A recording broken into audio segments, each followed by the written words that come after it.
Monday, and that so happens to be the day that I like to talk about monsters. Hello and welcome to Monster Mondays. I'm Geoff Arbuckle, co-host of the podcast Film Seizure that you can catch each Wednesday at filmseizure.com or at a number of podcast providers online.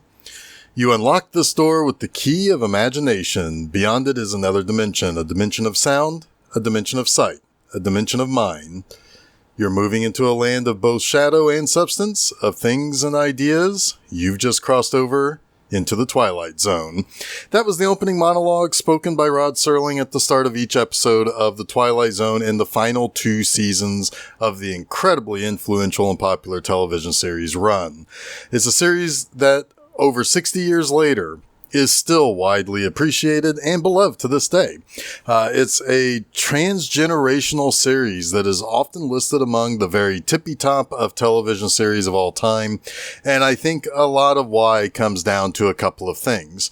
The first is how accessible the show is. For all of my 47 years on this earth, of which I probably have solid memories of at least 42 of those years, from the very earliest days of my memories, I remember the show being rerun on weekday afternoons.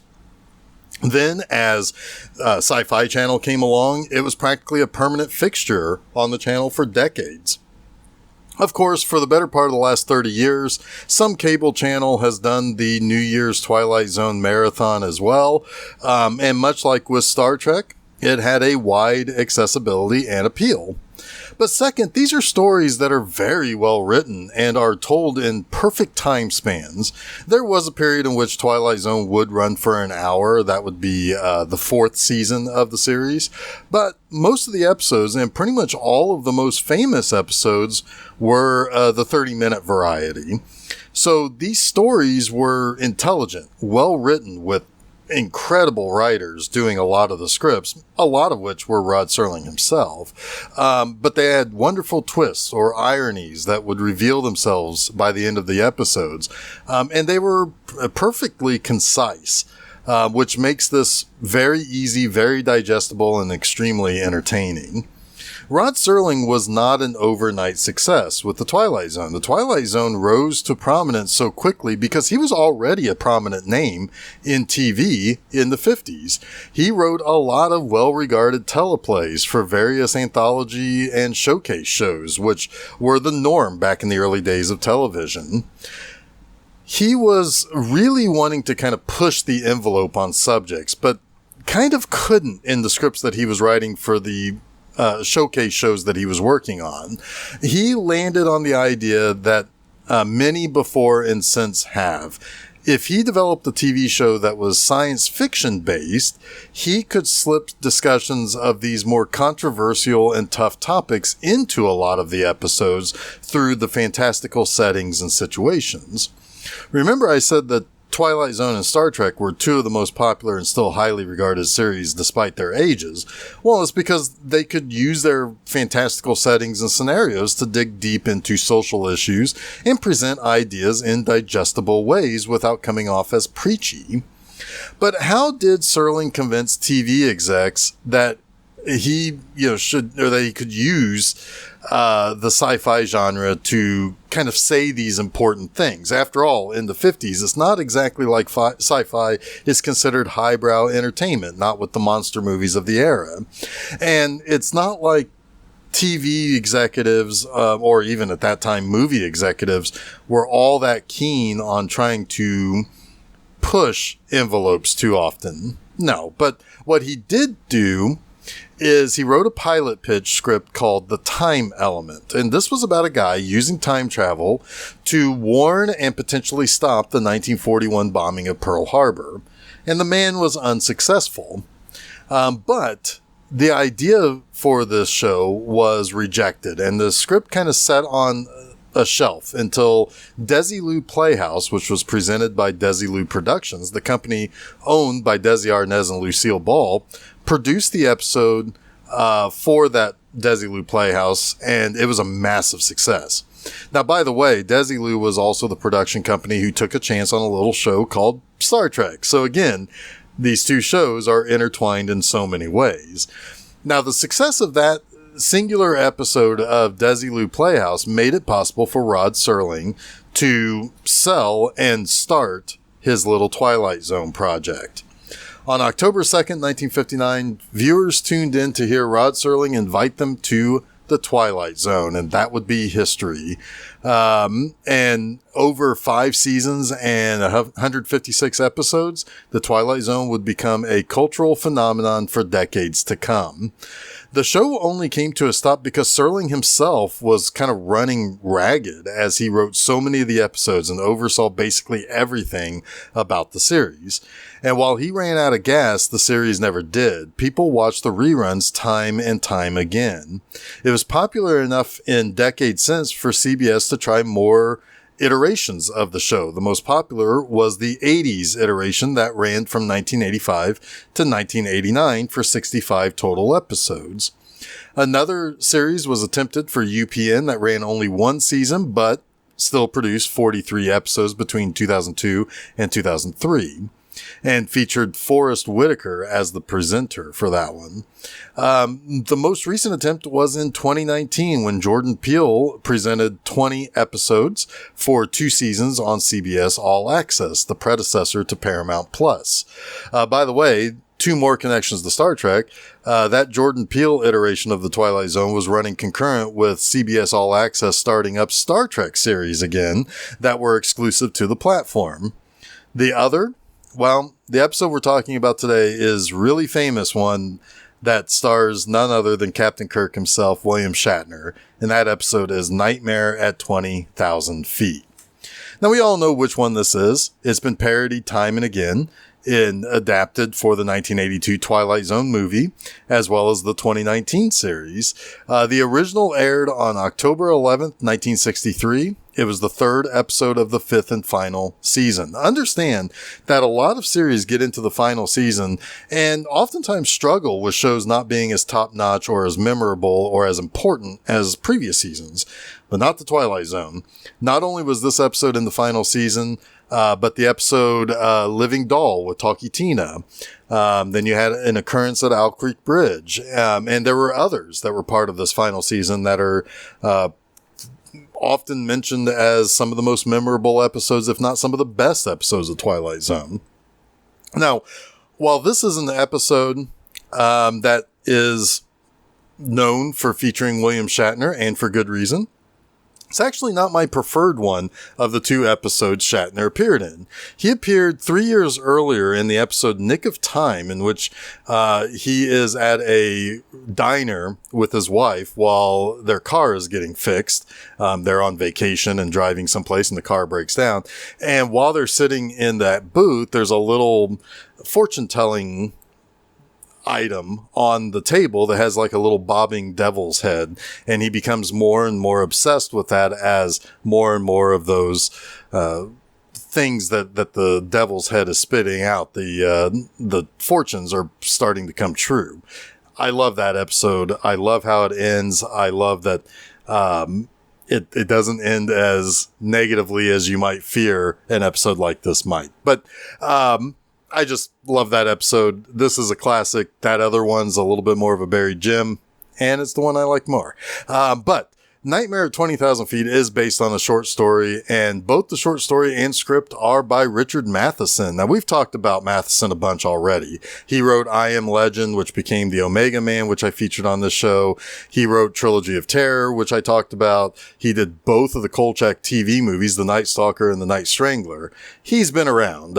He is one of the very best of the horror, sci-fi type of writers, of this era, of this period.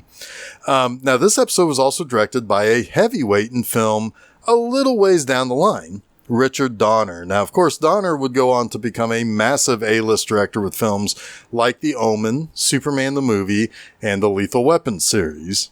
And I kind of feel like between Donner, Shatner, Serling, and Matheson, this particular episode of The Twilight Zone was almost like a personal gift for me to enjoy, and certainly had all of the right people in charge and placed in their roles perfectly to make this one of the most memorable episodes of the entire series. So let's just dive right in and talk about this episode. At the beginning of the episode, we meet Mr. Robert Wilson, who is stepping onto an airplane with his wife, Julia. He had just been discharged from a sanitarium where he spent 6 months recovering from a nervous breakdown. That nervous breakdown occurred on a flight which got him sent to the sanitarium. And right away, Bob Wilson is already a little nervous. Every little thing is bothering him. He's sitting next to the window, a window which happens to be the emergency exit. He's nervous about taking off, and he is startled when the pilot shuts the door and secures the cabin. However, the flight does take off relatively uneventfully, and during the flight, it even storms. Oddly enough, the lightning and thunder doesn't really seem to bother Bob. Instead, he wants the curtain to his window to remain open as he reads the newspaper. However, when he looks out the window, he's shocked to see a bipedal, hairy creature climb up over the edge of the wing and walk around toward the window. Bob frantically calls for the stewardess to tell her there's a man on the wing, but when they look out the window, they see nothing. When he doesn't reveal to his wife what he saw, he closes the curtain and decides to accept a sleeping pill from her so that he can get some sleep. After Julia goes back to sleep, Bob gets a little curious about the window again before he drifts off to sleep. So he opens the curtain to find the creature on the wing pressed up against the window looking inside. Again, he tries to get the stewardess, but the gremlin climbs up on top of the airplane, and he has a way of avoiding being seen. And it then swoops back down onto the plane's wing and sits on one of the engines where it begins to kind of mess with the cowling over one of the engines, where he eventually begins to pull up that cowling and start messing about with the wiring inside. Now, finally, Bob does tell his wife that he saw something or someone outside on the wing, and he's the only one who can see him, and he thinks it's the same thing the pilots called gremlins in World War II. Now, Julia doesn't really know whether or not to believe him. She wants to be supportive. After all, this guy's been through hell recently. However, he sounds a little crazy. But she gets the flight engineer so that Bob can tell him what the man on the wing of the plane is doing by messing about with the engine cowlings. The engineer doesn't believe him. And worse, Julia doesn't seem to really believe him either.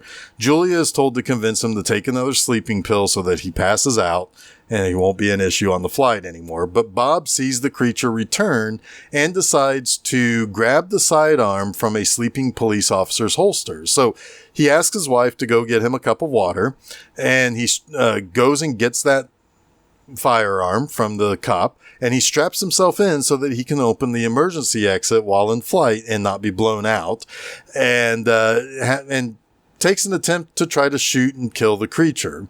He is successful in shooting the creature, but when the plane lands, he's arrested and placed in the straitjacket and removed from the plane to be returned to the sanitarium.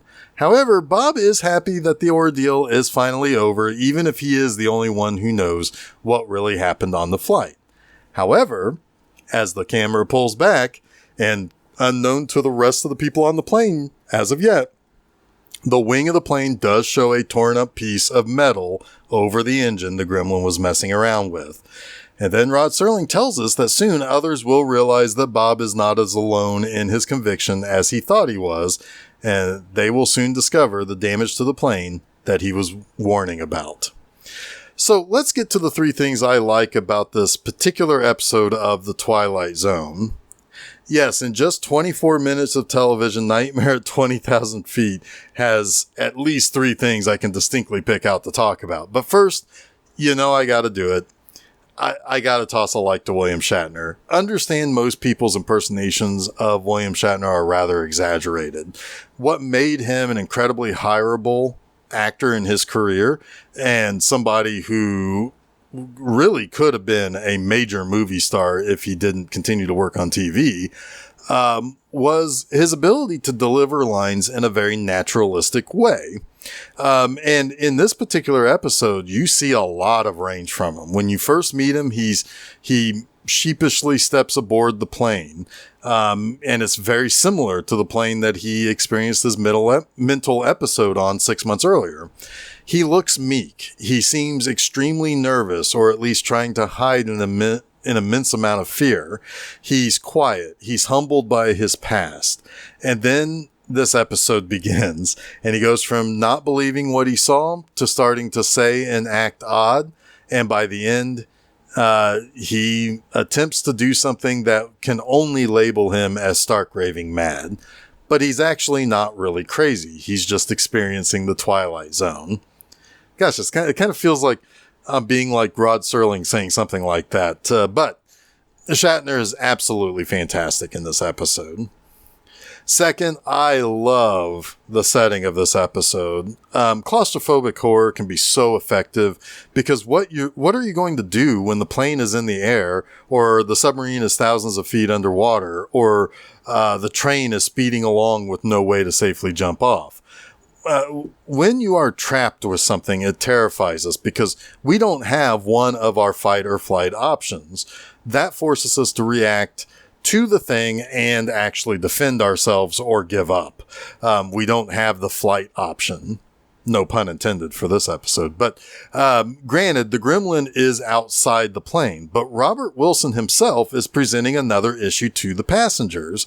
He's starting to become more and more unhinged, and he happens to be sitting next to the emergency exit that he can open up and depressurize the cabin, much like he does. He's the clear and present danger on this tube of potential death, while unknown to others, thanks to Bob distracting everyone. Another threat is ultimately on the outside of the plane and creating a scenario which will ultimately crash the plane. It's really great stuff. I mean, it's Richard Matheson in peak form. Thirdly, while dated, the gremlin is awesome. I mean, we can think about what would be terrifying to see when you wouldn't expect to see it. A winged, sharp-toothed devil of a monster, a lanky four-legged creature that has glowing eyes, something that sort of looks like a man but has long appendages, or a ghastly visage or expression. I mean, these are all things that could be scary. But what if it's something that vaguely resembles other things we recognize being seen someplace it shouldn't be able to exist? Not only that, but it seems to have some intelligence. It knows what to rip out of the engine, or that someone is watching it from inside the cabin, so it wants to investigate. Things that are particularly strange and gnarly are good for a quick start, but can often be reconciled by our own logic whether or not that thing can be real or not. However, the most disturbing things are things we can see ourselves or something terribly recognizable within. The gremlin in this looks like a humanoid ape-like creature. Well, we are humanoid ape-like creatures too. It might be covered with fur, but its face is vaguely human with its features. So you're watching this for the first time back when this episode first aired, and I'm betting when Shatner throws open that curtain and it's looking right into the plane and they are face to face with one another, it likely terrified unsuspecting viewers and gave them nightmares for a long time. In the end, it's one of the most recognizable moments in television history, and certainly among the very top of images from the Twilight Zone, a series that had so many memorable moments and images to begin with. So that wraps up this week's Monster Mondays. You can catch new episodes of Monster Mondays each Monday afternoon at filmseizure.com. Don't forget to follow Film Seizure at Facebook, Threads, Instagram, and Blue Sky. You can also subscribe to Film Seizure to get both the Film Seizure Podcast and Monster Mondays at your favorite podcast providers. And we also upload this stuff to YouTube. You can also check out my website, bmovieenema.com, to read new review articles every Friday morning. Next week, I finally make good on something I made a personal note for myself a couple of years back. For the month of August, I am going to beam myself into the 24th century and spend some time on the USS Enterprise NCC 1701D. That's right.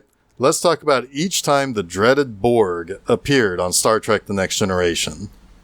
And hey, you know what? I just linked the Twilight Zone and Star Trek together once more. How about that? Anyway, until next week, stay spooky.